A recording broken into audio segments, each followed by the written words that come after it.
ओम शांति। 25 जनवरी 1969 बाबा के अव्यक्त मधुर महावाक्य। टाइटल: समर्पण की ऊंची स्टेज, श्वासोश्वास स्मृति।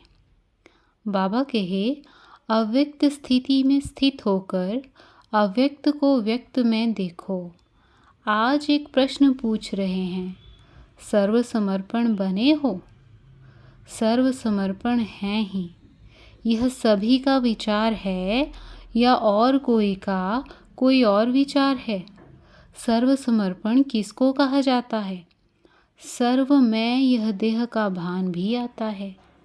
देह ले लेंगे तो देनी भी पड़ेगी, लेकिन देह का भान तोड़कर समर्पण बनना है। आप क्या समझते हो? देह के अभिमान से भी संपूर्ण समर्पण बने हो? मर गए हो व मरते रहते हो। देह के संबंध और मन के संकल्पों से भी तुम देही हो। यह देह का अभिमान बिल्कुल ही टूट जाए, तब कहा जाए सर्व समर्पणमय जीवन। जो सर्व त्यागी सर्व समर्पण जीवन वाला होगा, उनकी ही संपूर्ण अवस्था गाई जाएगी। और जब संपूर्ण बन जाएंगे तो साथ जाएंगे। आपने शुरू में संकल्प किया था ना कि बाबा जाएंगे तो हम भी साथ जाएंगे। फिर ऐसा क्यों नहीं किया? यह भी एक स्नेह है और संग तोड़ एक संग जोड़ने की यह चेन है, जो अंत समय की निशानी है। जब कहा था तो क्यों नहीं शरीर छोड़ा?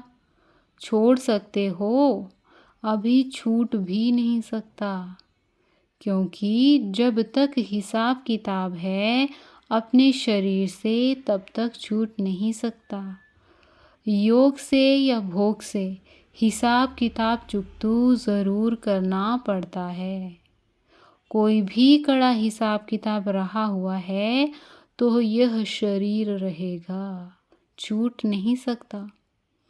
वैसे तो समर्पण हो ही, लेकिन अब समर्पण की स्टेज ऊंची हो गई है। समर्पण उसको कहा जाता है जो श्वासोश्वास स्मृति में रहे, एक भी श्वास विस्मृति का ना हो। हर श्वास में स्मृति रहे। और ऐसे जो होंगे उनकी निशानी क्या है? उनके चेहरे पर क्या नजर आएगा? क्या उनके मुख पर होगा मालूम है? हर्षित मुख। हर्षित मुखता के सिवाय और भी कुछ होगा। जो जितना सहनशील होगा उनमें उतनी शक्ति बढ़ेगी।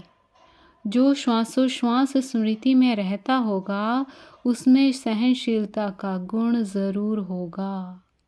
और सहनशील होने के कारण एक तो हर्षित और शक्ति दिखाई देगी। उनके चेहरे पर निर्बलता नहीं। यह जो कभी कभी मुख से निकलता है, कैसे करें, क्या होगा, यह शब्द निर्बलता के हैं, जो नहीं निकलने चाहिए। जब मन में आता है तो मुख पर आता है, परंतु मन में नहीं आना चाहिए। मन मना भव मध्याजी भव। मन मना भव का अर्थ बहुत गुह्य है। जैसे ड्रामा का सेकंड बाय सेकंड जिस रीति से जैसा चलता है, उसी के साथ साथ मन की स्थिति ऐसी ही ड्रामा की पटरी पर सीधी चलती रहे, ज़रा भी हिले नहीं। चाहे संकल्प से चाहे वाणी से ऐसी अवस्था हो, ड्रामा की पटरी पर चल रहे हो, परंतु कभी कभी रुक जाते हो। मुख कभी हिल जाता है, मन की स्थिति हिलती है, फिर आप पकड़ते हो। यह भी जैसे एक दाग हो जाता है।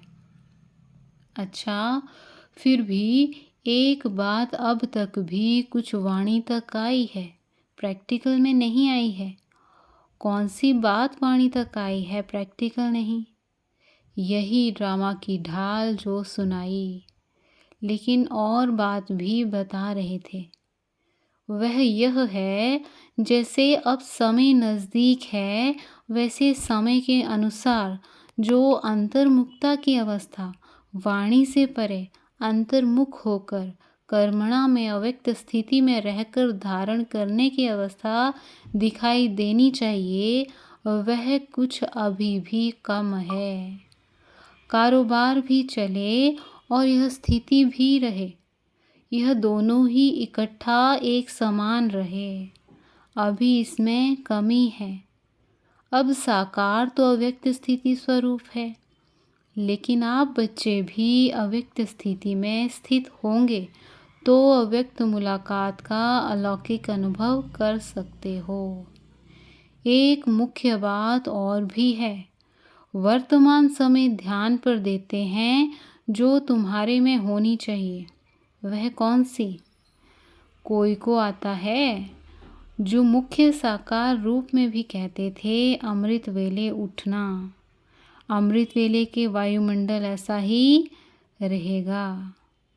साकार में अमृत वेले बच्चों से दूर होते भी मुलाकात करते थे, लेकिन अभी जब अमृत वेले चक्र लगाने बाबा आते हैं तो वह वायुमंडल देखा नहीं है। क्यों? थक गए। इस अमृत वेले के अलौकिक अनुभव में थकावट दूर हो जाती है, परंतु यह कमी देखने में आती है। यह बाप दादा की शुभ इच्छा है कि जल्दी से जल्दी इस अव्यक्त स्थिति का हर एक बच्चा अनुभव करे। वैसे तो आप जब साकार से साकार रीति से मिलते थे तो आपकी आकारी स्थिति बन जाती थी। अब जितना जितना अव्यक्त आकारी स्थिति में स्थित होंगे, उतना ही अलौकिक अनुभव करेंगे। अच्छा, ओम शांति।